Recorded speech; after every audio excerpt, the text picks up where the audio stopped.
Hello Capricorn, welcome to your weekly reading with me, Cindy. As soon as I said Capricorn, I heard in my head cabbage corn and I'm hungry. I was like, oh, some of that cabbage corn soup or cabbage corn salad would go really good right about now.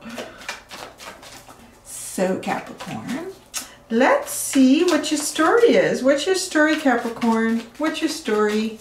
Tell me your story. I'll listen to your story. I'll listen to your story. I'll even try to give you a little bit of insight into your story. You know, they always say that tarot just tells us what we already know. It just kind of confirms what we also already sort of kind of know.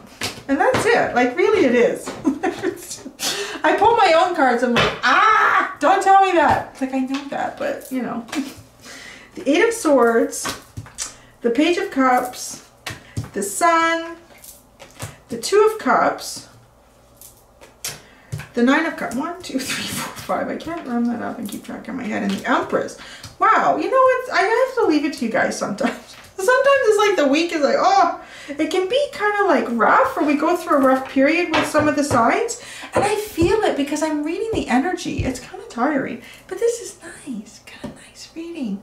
I like your order. I like the order of your reading. I think it's just the way the world is right now. I see so many reads that I do, and even when I was doing personals, it's kind of the same thing. Like, there's so many people right now experiencing a feeling of feeling trapped or held back or can't move, or, you know, there's things are not working the way they imagined them to or hoped they would. You just all sort of thrown into what the universe wants us to do. And they often, most of the readings kind of end like this Eight of Swords energy. But yours starts in it and it just gets really good. So I like that. Thank you. Thank you. The Page of Swords is at the bottom. There's a lot of watching and learning going on here. Understanding, seeking answers to questions. Okay, so this is how I'm doing it. Putting them together. So we have the Eight of Swords and the Page of Cups. Oh, it's kind of like you are trapped. You know, the one thing I find with this Eight of Swords card, though, you might feel like you're trapped, but you're actually protected. You're actually protected and you're not as trapped as you think you are. So I want to say, you know, if you're not as trapped as you think you are, I'm going to show you the card in a second, but I'm just reading it. It's like maybe you think there's only one path to go down, but there's actually a couple of paths. Once you get past these swords, that yes, okay, these swords, the way they're lined up, they kind of create a narrow way through. It's a narrow way through. So at first it might seem like, well, this is the only way for me to go, but I feel trapped. I'm blindfolded, my hands and my legs are tied up. But that's the only, like, and it feels like maybe even the swords too, because you look at the, I think it's the hilt. Is that what that's called? The hilt on the sword, like it sticks out a bit. So even if, you know, you move forward a little bit, oh, it's like I can't move forward. But you see, his hands aren't tied up. It's just his upper arms, and it's just kind of loosely bound. So if you take the time to assess your situation, you can remove the blindfolds and you can actually see what's going on. And you can see, yeah, you can feel the fire from something in the past. It's almost like something in the past is burning up. But the universe is saying to you, hey, walk forward here. You're also being protected. There's a massive bull. And the bull is one of the most, like, solid, immovable objects in the zodiac. Like, it's not moving. It's protecting you. You can't go back into this burning past. You can't go back into this burning past. And if you take off the blindfold, you're going to see that maybe it seems like this is a narrow path that the universe is offering to you. But once you get past the little sword hilts, you're going to see that it opens up and you have a lot of choices. That's an awful lot to get a card in it, but it's kind of like that. That's what I see. So, the Page of Cups. This is a funny card. The traditional meaning of the Page of Cups is usually some sort of communication, but it's done, and it comes from the heart because it's a cup. It's just something that comes from the heart. But it's very, very innocent sort of communication. Like, it's not in your face. It can be very subtle sort of, there's nothing subtle about this card. But the whole idea, this Page of Cups, you know, I see these two people here. I'm sorry, I keep giving you guys the finger anger. Someone said something about that last week, and I noticed, like, yeah, I'm sorry, I'm doing it again. I don't mean to do that. That's the only finger that comes out easily in this situation. Anyways, these are like these two people are older than this page at the top here, who's drinking from this cup of feeling and emotion, right? This youthful energy, and pages are often associated with that. So and look you're standing in a hot fire, you're probably getting hot and thirsty. So you don't see it. I want to say you don't see it, but there's something there that will be quenching your thirst. But you need to walk past where you think you're stuck. You need to walk past where you think you're stuck. Oh, and then look what happened. Like, right, it opens up. It totally opens up for you. So then you get the Sun and the Two of Cups. That's brilliant, right? But if you stay here, you're not going to get there. But you're the only one keeping you there. I know. I'm trying to be preachy because I'm there too. They're like, oh, did you know? So yeah. So this is good. So it's telling you, like, your wish fulfillment is past the swords. You just have to get past the swords. And the swords are often about our own mind and how we think or believe or see a situation. You have to just get past the swords. And you will have wish fulfillment.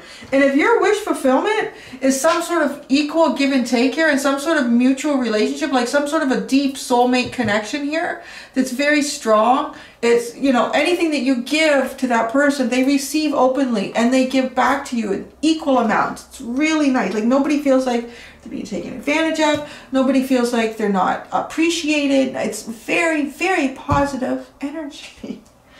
And then it just keeps getting good. I don't know if you say better. Like, this is pretty good. This is wish fulfillment and equality. That's pretty awesome. The Nine of Cups and the Empress. You're going to find your happiness. You're going to find your in your happiness and be able to manifest, like, I want to say your wildest dreams with the Empress energy. You manifest your wildest dreams when you get into this Nine of Cups. Because you're the only person responsible for your happiness, right? And when you're at that level, the universe is hearing you loud and clear. And the Empress is abundance. All right. We are going to go into the teeny tiny tarot deck.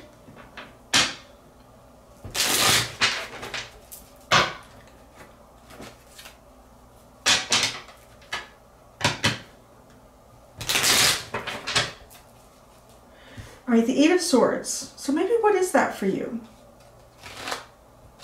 I'm asking, because sometimes it's not what we think it is. Sometimes we make up in our head what we think it is. So what is the Eight of Swords?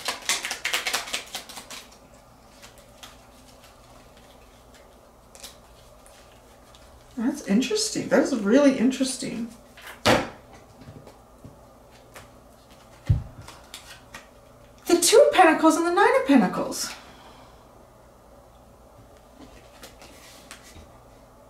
How do you want to balance? So I kind of feel like whoever's coming to this reading, you're likely, most of you are single, because the Nine of Pentacles is kind of a single energy. This person has got really everything that they could want. They're doing it on their own. You know, they're making their pentacles. They're looking after that. They're looking after themselves. They've got nice things, everything. They've got all of that, but it's not the 10 because they're all alone here. It's not the 10. They're on their own. And with the Two of Pentacles, it's kind of like weighing a choice or a decision here. Trying to balance. Maybe because we're talking about like the Two of Cups and the Page of Cups here. Possibly you're trying to really decide, like, what do I want? Do I want to go and find a Two of Cups? Or do I want to stay and be independent on my own? Clarification for the Seven of Swords. I kind of feel like you almost want to walk away from making the decision and just go. And that, okay, so that Interesting. It's almost like trying to decide what you want to do is what's entrapping you. Trying to decide what you want to do as opposed to just doing. Just going and just going to live like my day today. I'm just going to see what happens. I'm not going to have any expectations. I'm not going to decide, is this the course that I want to take in my life today? What's the first step I want to take in the course, in the direction that I want to take? It's kind of like releasing some of that. It's kind of like releasing that, like they're telling you, the Seven of Swords, like walk away from that. The Page of Cups. You see, I told you, like you got to ask what this Eight of Swords is, because it might not be what you think it is. It gives you something to think about, right? The Page of Cups.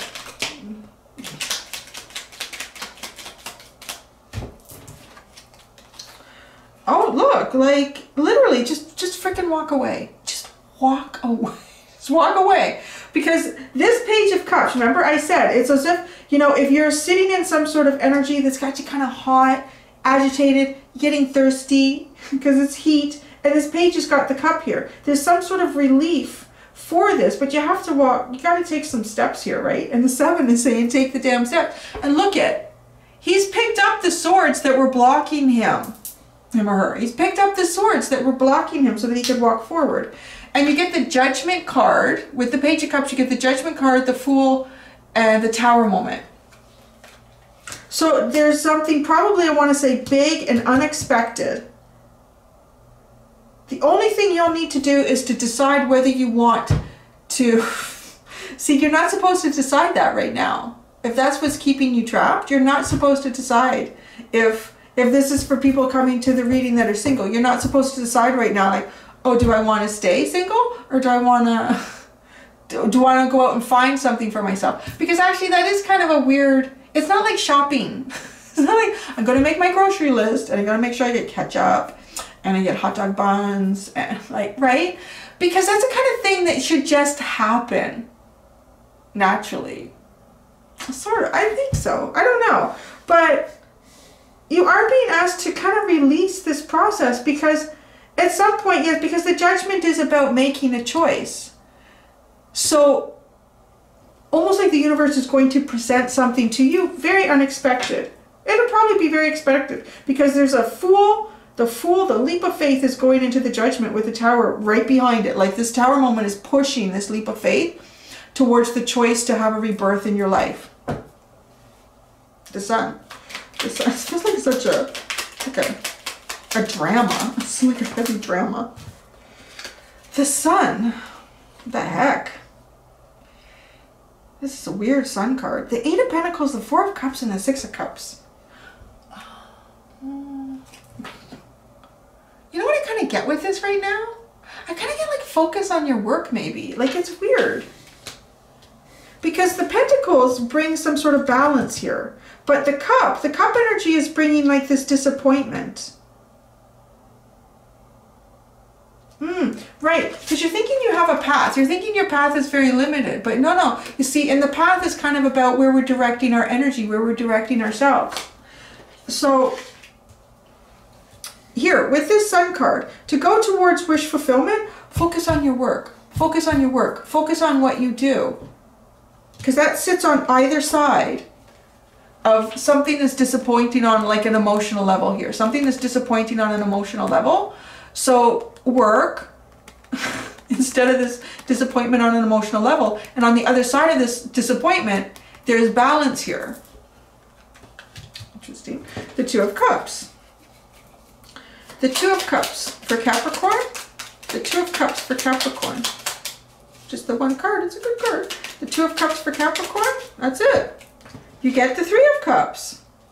So there's going to be a lot of fun here. And with the 2 of Cups, it also kind of tells me, leading into the 3, that it's probably an opportunity that will come towards you, that will introduce you to other people that are like-minded, have like energy. So even though this might be, it's kind of feeling a bit like it's some sort of romantic connection with your Page of Cups and your 2 of Cups down the road.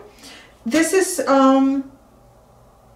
it's going to grow and expand. I want to say like your friend group, your soul tribe group, like it's going to expand and grow that. And it's going to be fun. There's going to be like, they're all drinking. Everybody's drinking in the Two of Cups, and then they're doing cheers in the Three of Cups. So yeah, at some point, I don't know where you are right now. It's getting better here in Canada, knock on wood. I think yesterday, we had a total of, for the whole country, like 210 new cases or something like that. Looking anywhere south of the Canadian border right now, it's really tough, guys. It's really tough. But I do want to say at some point, it gets better. It's, you know, and you can go out and you can have this. And have it in the right timing, too. The right timing. The Nine of Cups. The Nine of Cups. Clarification for the Nine of Cups.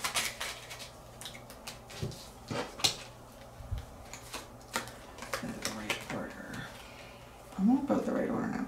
The Five of Wands, the Six of Swords, and the Queen of Swords. Huh. Yeah, you know, it's interesting. It's kind of like a little bit of the Seven of Swords energy. With the Five of Wands, the Six of Swords, and the Queen of Swords. So, to get to this Nine of Cups energy, there's some sort of internal struggle that's going on here. And we see that because it's displaying itself as you feeling sort of trapped. Because you can't decide. It's like this or that, or this or that, or no, or yes, or today, or tomorrow. Or like, you know, like this going on. And just get yourself into a better energy. And by getting yourself into a better place than where you are now is cutting something out. Just cut it out. Just cut it out. Just cut it out, right? Because the Seven of Swords is kind of doing that. I'm picking up those swords and I'm just getting out of dodge and I'm going forward. I'm looking at the paths that are open to me now that I've removed all these swords. Because having all those swords in front of you is limiting your possibilities. Pick them up and go. The Empress. Clarification for the Empress? Oh my gosh. 2 9s. You're at the end of your rope, man. This Empress, oh, that was cool. The cyclist went by. It looked like he had like an Olympic uniform on. Oh my goodness. This Empress card is like, it's kind of everything, huh? It's like very abundant. It's very sexy. It's very alluring. It's very nurturing. It's kind of like Earth incarnate.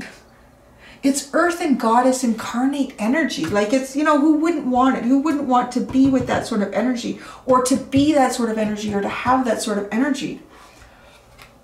But it's like, oh, I just like the struggle. It's both like the physical struggle and the mental struggle in this. Why so much struggle with this? Well, I guess we kind of got the information from the other, oh, the Eight of Wands. Oh, gosh, isn't that funny? Someone else had that. They were picking up all these Nine of Wands in another reading I just did. They were like the bars in a prison here, like feeling entrapped. And that's here too. Like feeling trapped. All these, yeah. The swords, like they're bars in a prison cell. And these like were reminding me of that, but pulling those up and out and getting movement, making your own movement, making your own communication, like, and going. That's how we release it. Whenever I see, particularly like a Nine of Swords energy, it's really like when we're spending more time thinking about something than doing it. Because, and the Nine of Wands, he's not doing anything. He's just standing there guarding it at this point because he's kind of exhausted. He's kind of exhausted from previous battles. So he's not even doing anything. Both these energies are just stagnant. And yes, with the Nine of Wands, there is some sort of, usually recoup, you need to recoup a bit. But whenever I see that Nine of Swords, I've learned over and over and over again, doing my own readings, doing your readings, doing private readings, it's not taking action. Because we spend so much time analyzing and strategizing and theorizing and worst case scenario, best case, like because we don't know until you do it, right? And that's what this Eight of Wands is telling you. That's what this Eight of Wands is telling you. Just go. Just go. Just go and do it. Just communicate. Move yourself. Move yourself. Oh, it's so funny. The the bottom as I'm saying that. I'm preaching it. Move yourself, move yourself. And you're like, no, I don't want to, Cindy. I want to stay right here. Maybe you can't. I know it's hard. Because maybe you can't. Like, maybe you can't. But the tarot's telling us you can. I'm going up north. And I'm going to go kayaking. I'm going to go swimming. I'm going to go fishing. I'm going to go canoeing. I'm hopefully going to see the bald eagles and follow them down the river. We're going to build sandcastles on the beach. I know people are like, you shouldn't be doing it. It is isolated, like nobody up there. My parents live up there. There's very few people up there. In the summer it gets a little busier, but honestly, like even before COVID, if my son and I would go to the beach, which is literally like a 3-minute walk from my folks' house, is a public beach on the lake. They live on the river that feeds into the lake. And if we go there like after breakfast, let's say 10 o'clock, because I like to get there early because by the afternoon I find that the sun is just so strong, it can be uncomfortable. And it's warm enough that we can go swimming, we're playing at the beach. There's no one there. There's no one there.